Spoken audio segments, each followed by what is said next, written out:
आमतौर पर जनता को सरकारी योजनाओं का लाभ नहीं मिल पाता। उन योजनाओं को लेकर जनपद मुरादाबाद के भोजपुर से ऑल इंडिया मजलिस इत्तेहादुल मुस्लिमीन के जिला अध्यक्ष एडवोकेट मोहित फरगानी ने आगे जानकारी देते हुए बताया। मानव अधिकार इंडिया न्यूज से अपने सहयोगी नदीम खान के साथ आसिम खान की रिपोर्ट। अभी बिहार में एक मीटिंग हुई है गठबंधन को लेके। इसमें जो है एसटी हसन साहब का और बर्ग साहब का बयान आया है कि मायावती जी को और ओवैसी साहब को नहीं बुलाया गया। इस संबंध में आप क्या कहना चाहेंगे? देखिए, अभी जो महागठबंधन की मीटिंग इन्होंने ली थी उसमें हमारे कायद और ऑल इंडिया मजलिस इत्तेहादुल मुस्लिमीन के राष्ट्रीय अध्यक्ष ओवैसी साहब को नहीं बुलाया गया था। इसमें बहन जी को भी नहीं बुलाया गया।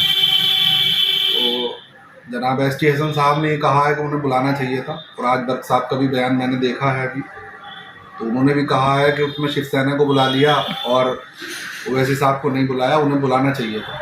तो कहीं ना कहीं जो ये महागठबंधन कर रहे हैं विपक्ष के नेता, चाहे वो आपके आरजेडी हो या जेडीयू हो या कांग्रेस हो या एसपी हो, समाजवादी पार्टी हो या दीगर हो, ममता बनर्जी हो या अरविंद केजरीवाल हो, इन लोगों के दिल में चोट है। ये बस दिखावे की भाजपा से लड़ाई, कोई भी गठबंधन बिना ऑल इंडिया मजलिस इत्तेहादुल मुस्लिमीन और बिना बैरिस्टर असदुद्दीन ओवैसी को शामिल किए हुए भाजपा से नहीं लड़ सकते। इनके दिखावा है, और इन लोगों ने, इनकी समझ में आ रहा है जनाब एसटी हसन साहब की और बर्ग साहब की, मैं स्वागत करता हूं उनके बयान का। इनकी समझ में आ रहा है कि मुसलमानों को वोट लेने के लिए गठबंधन हुआ है। इनका कोई इरादा जो है भाजपा को हराने का नहीं है, केवल मुस्लिम वोटों की लूटपाट करने और मुस्लिम वोटों को विधवा का माल समझने, बेवा का माल समझ कर लूटने के लिए गठबंधन जो है इसकी मीटिंग बुलाई गई थी। और ओवैसी साहब को ना बुलाना यकीनन ये है कि ये लोग गंभीर नहीं हैं। अगर ये गंभीर होते तो ये बहन जी को भी बुलाते और ये ओवैसी साहब को भी बुलाते।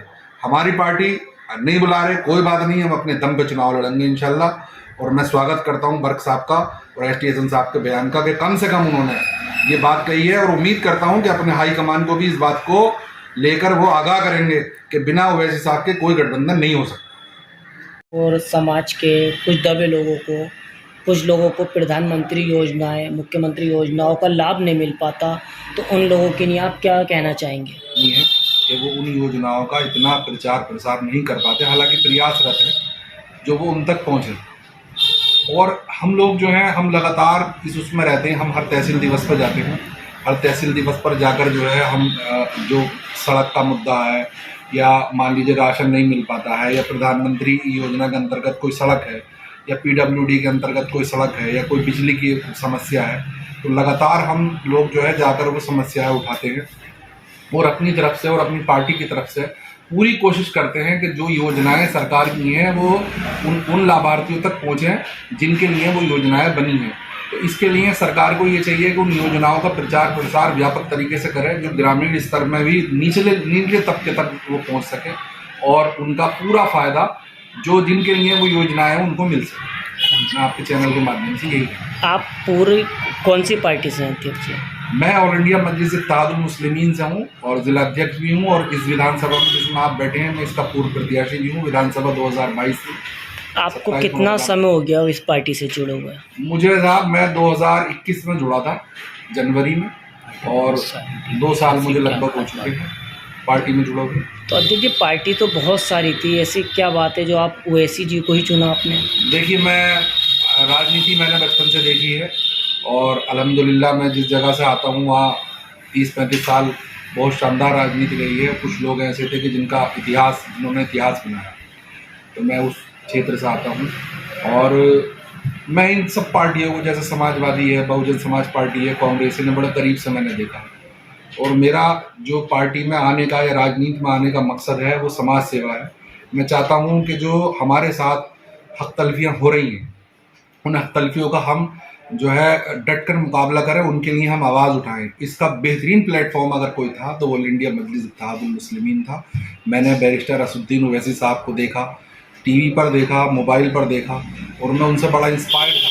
तो मैंने सोचा बड़ी संजीदगी के साथ, फिर हमारे प्रदेश अध्यक्ष जनाब शौकत अली साहब, जो मेरे लीडर भी हैं, मेरे कायद भी हैं, उन्हें मैंने बड़े करीब से देखा। उनकी देखने के बाद मुझे लगा कि यार ये पार्टी ज्वाइन करनी चाहिए, क्योंकि एक खुला स्पेस मिलता है और मैंने ज्वाइन की, मैंने सोचा भी नहीं था कि वो मुझे विधानसभा चुनाव भी लड़ा देंगे या जिलाध्यक्ष बना देंगे। और ये उनकी पार की नज़र थी कि उन्होंने पहली नज़र में मुझे पहचान कर यूथ का जिलाध्यक्ष बनाया। मैंने लगभग 7-8 महीने काम किया, मेरे काम से प्रभावित होकर उन्होंने मुझे जिलाध्यक्ष बना दिया और लगातार मुझ पर विश्वास करे हुए हैं। मैं उनका आभारी हूँ।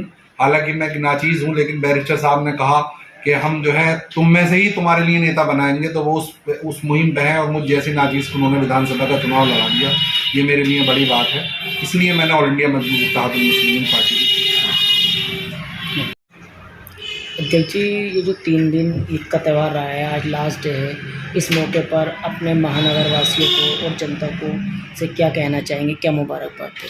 देखिए, मैं आपके चैनल के माध्यम से तमाम मुरादाबाद जनपद के लिए और उत्तर प्रदेश के लिए मुबारकबाद देना चाहता हूँ। हमारे मुस्लिम भाइयों को ईद उल अज़हा का प्रोग्राम उन्होंने त्यौहार जो है वो शांतिपूर्वक मनाया और इसके लिए मैं शासन और प्रशासन को बधाई देना चाहता हूँ कि जिस तरीके से कांवड़ यात्रा शुरू हो रही है और ईद उल अज़हा का प्रोग्राम जो त्यौहार है वो बड़ा शांतिपूर्ण रहा। और अल्हम्दुलिल्लाह मुझे उम्मीद है कि अभी थोड़ा वक्त और है और इंशाल्लाह शांतिपूर्ण रहेगा। और मैं आपके चैनल के माध्यम से बधाई देना चाहता हूँ जनता को भी और शासन प्रशासन को। अच्छा, आजकल जैसे त्यौहार के टाइम पे 3-3, 4-4 लोग गाड़ी पे सवार होते हैं और बिना हेलमेट के घूमते हैं, खूब स्टैंडबाजी करते हैं। उन नौजवान बच्चों के लिए आप क्या कहना चाहेंगे, उनके माँ बाप? देखिए, जो वो हैं बच्चे हैं या बुज़ुर्ग हैं या जवान लड़के हैं जो एक बाइक पे 2-2, 3-3 बिना सुरक्षा के जाते हैं, ये गलत है। आप अपनी जान से खिलवाड़ नहीं कीजिए, क्योंकि ये फिल्म तो है नहीं जो रीटेक करने का मौका मिलेगा। आप जो सड़क सुरक्षा के नियम और कानून है उसका आप पालन करें, हेलमेट का प्रयोग करें और जो सिग्नल्स हैं उनको फॉलो करें, जो सरकार के इंस्ट्रक्शन है उनको फॉलो करें। दोनों लोग बाइक पे बैठे हैं, 2 से ज़्यादा ना बैठाएं और दोनों जो हेलमेट का पालन करें। अगर आप गाड़ी चला रहे हैं तो आप सीट बेल्ट लगाइए। हर फर्द जो भी गाड़ी में बैठा है आगे वो बेल्ट लगाए, क्योंकि ये आपकी सुरक्षा के लिए है। ऐसा नहीं है कि सरकार का इसमें कोई फ़ायदा हो, आपकी सुरक्षा के लिए, सुरक्षा की दृष्टि से आप जो सड़क सुरक्षा के नियम और कानून है उनका पालन करें।